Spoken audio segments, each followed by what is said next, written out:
my fellow Homo sapiens? It's your boy, the legendary Hadou, and this is a Berserker manga chapter review. Berserker manga chapter 349, Passive of Dreams. We have a party and we find another piece of the puzzle. This and more coming at you next.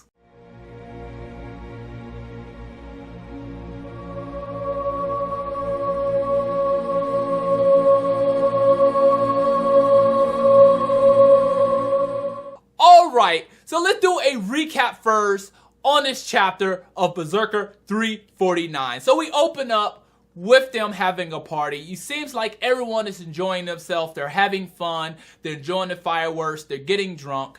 And then we get a scene where we see Guts. He's sitting down. He's looking up at the sky. And he seemed to be kind of concerned. He seemed to have his mind just kind of wandering and just thinking about things. So at this point moment, we have Sheriff Pico and Roderick showing up to Guts and asking, can they join him? Can they sit down and have a few drinks? And Guts allows them to. So at this point moment, we have all three of these guys sitting down, having a drink. And this part here was actually really interesting because we have Guts actually talking about how things have changed for him since he's been on this journey. And he talks about when he first started off, he could go into battle by himself and just act as death himself. He was able to slaughter and do whatever he wanted. However, once he had someone that he had to protect, once he was with a group, everything changed because he couldn't just run into battle and worry about his own life. He had to worry about everyone else's life. But what this did was it allowed him to rely on other people, rely on his friends and the people that he needs to protect to fight as a group. And I thought that was really interesting. And Guts says that he's very thankful for it. And this right here was really fascinating because you don't see Guts open up often. Like, this is extremely rare to see Guts have a heart-to-heart with other strangers. Now, it could have been the alcohol in the system that allowed him to open up, or it could just been him changing over the years. I mean, we go back before the Eclipse arc. Guts, he was a character. Yes, he was part of the Band of Hawk, but he was a character that really went out on his own and slaughtered mass groups of people. So for him to really sit back and say, hey, you know, relying on friends, relying on others really helps was a really big deal. So at this point, we have Sheriff Pico. He's opening up about his past, and he talks about Farnese. This is something that he really kind of focused on. You know, he was there to protect Farnese, and before Guts showed up, everything was great. They had a faith, they had a religion, everything was all good until Guts showed up and everything turned to ash. Everything went chaotic, and Farnese lost her faith, and Sheriff Pico was really pissed off about this, and he talked about how he thought about killing Guts. How could he kill Guts? How could he take him down? And he talks about how Farnese was just fascinated with Guts, how Farnese was broken down, but she was just so fascinated with Guts. But as time went on, Farnese started to stand on her own. She started to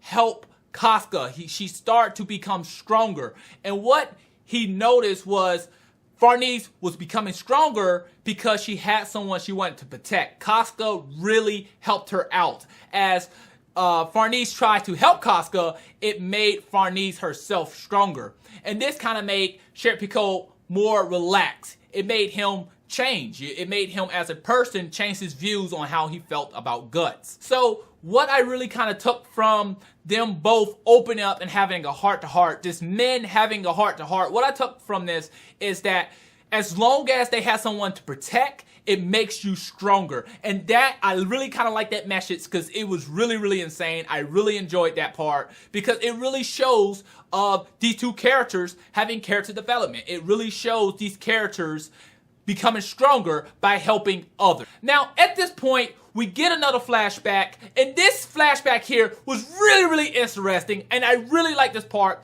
because we have the Skull Knight. It shows his back. He's on a horse, and he makes this statement that your dreams might not be Casca's dreams, and it's what Guts is thinking back about. He's thinking about. And this is really fascinating because I really like focusing on this because this is the flashback when Guts is on the beach and the Skull Knight says, hey, what you want might not be what Casca's want. And I really like that because it seems like it's foreshadowing. And this statement here means a lot. It has you really guessing. when Casca we gain her memory, who is she going to choose? Which path is she going to take?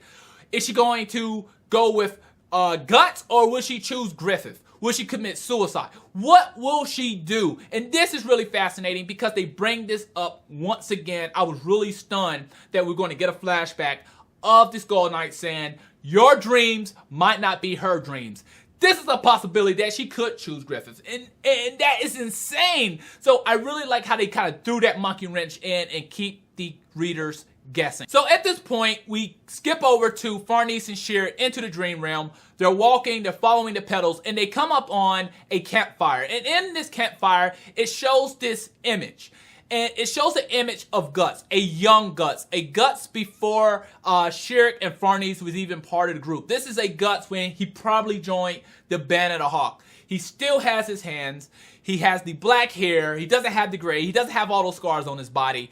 And what Sheer says is that this seemed to be a fragment of Casca's memory. This is something that Casca remembers. And the dog that's representing Guts, he sees something on the ground, he picks up this little small piece, and he starts tapping on the coffin. So they open up the coffin, and the dog drops this piece in. And come to find out, this piece is a piece of the doll itself. So that's really actually interesting. So this little memory is a piece of the doll. And I really did like that. So at this point moment, we have something coming in the distance. And it seemed to be these shadow creatures. At this point moment, the shadow creatures have brought reinforcements.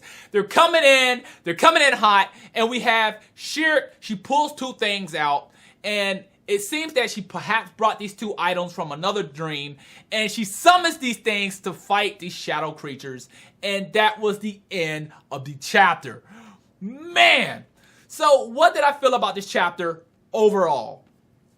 I felt like this was a change in pace, and this, to me personally, this chapter of Berserker was definitely really, really different, because I felt like this chapter we've seen something that we rarely see, and this is a heart-to-heart with Guts. We don't see that often. I think the last time that we seen Guts really open up or cry or something of that nature, I think that was like when he had sex with Casca, or like before or afterwards. I think it was like the Bangino part where he went to flashback and he showed the flashback of how he was abused, how he was raped, you know, things of that nature. I think that's when he kind of cried or something like that nature. It's been a while since Guts really opened up. So I really did like that, because when you look at Berserker, it's all about blood and guts and destruction, and it's really good to kind of see Guts as a character open up. But not just that, this showed character development on Guts. I mean, I've been reading this most of my life, and to see Guts really sit down and just kind of open up and talk about how he changed as a person